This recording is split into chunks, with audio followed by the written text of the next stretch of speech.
Un tempo questa discoteca era il riflesso dei sogni, dove le luci sfioravano la pelle e la musica diventava la colonna sonora di amore e risate eterne. Ogni notte le sue pareti respiravano di vita, di promesse non dette e distanti che si sono persi nel tempo. Ora silenziosa e solitaria, la sua bellezza svanita racconta una storia di passione che ha lasciato il suo eco nell'aria. Qui dove un tempo si ballava fino all'alba, il silenzio è carico di ricordi, come una lettera non scritta, mai inviata, che conserva in sé l'anima di un amore perduto.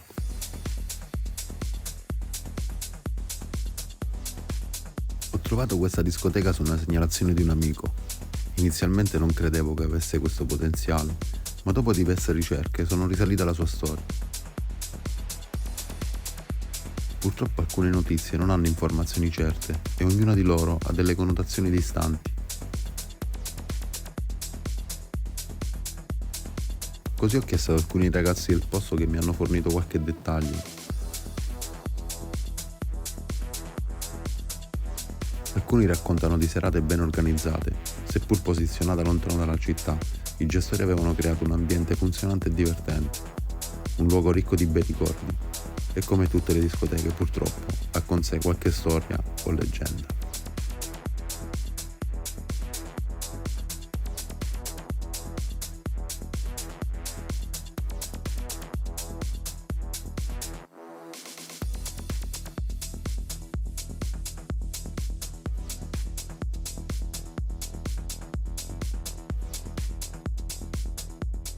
L'ex discoteca è stata al centro di una lunga e complessa vicenda, legata a problematiche urbanistiche e a una serie di interventi legali e amministrativi.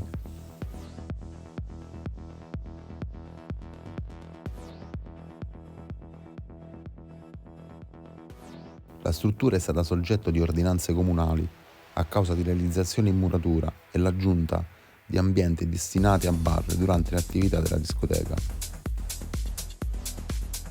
Tali interventi erano stati effettuati senza il necessario permesso edilizio o in difformità rispetto alle autorizzazioni iniziali.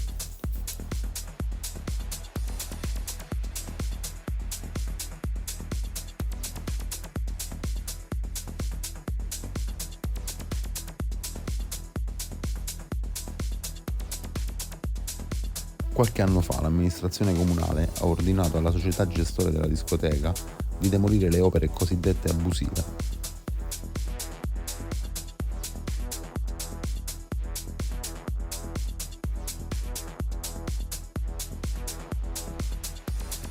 L'ordinanza stabiliva che, in caso di mancato rispetto del termine per la demolizione, l'immobile sarebbe stato acquisito gratuitamente al patrimonio culturale.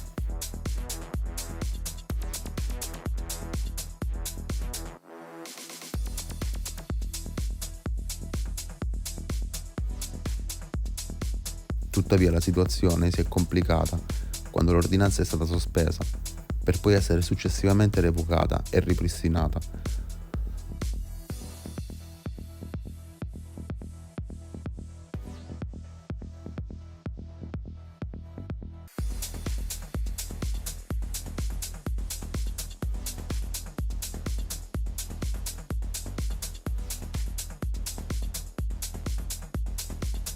Con una continua alternanza di atti amministrativi che hanno segnato l'evoluzione della vicenda legale.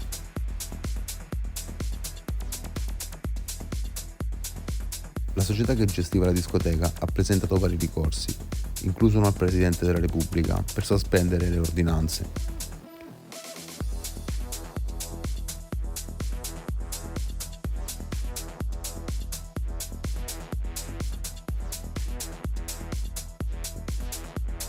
Nonostante le irregolarità, la discoteca ha continuato a operare per un certo periodo, in particolare rivolte ai giovani, come serate per studenti delle scuole medie e licei.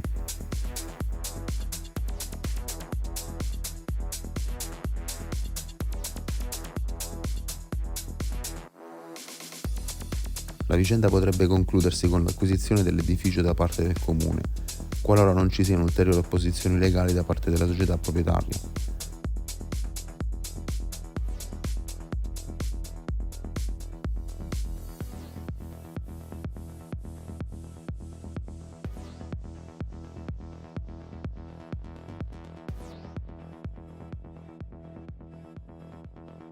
Nonostante la situazione complessa e in continua evoluzione, l'ex discoteca è rimasta al centro di un lungo iter burocratico che potrebbe determinare un cambiamento definitivo nella gestione dell'immobile.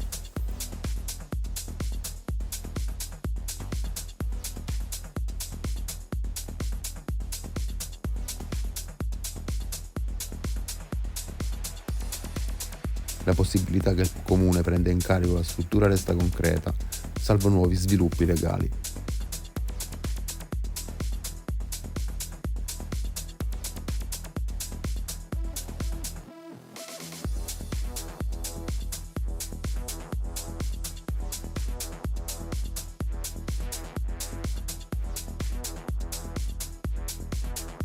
Resta il fatto che sul territorio questo locale ha segnato i ricordi di molti ragazzi, che trovavano un ambiente sereno e un luogo dove esprimersi attraverso la musica.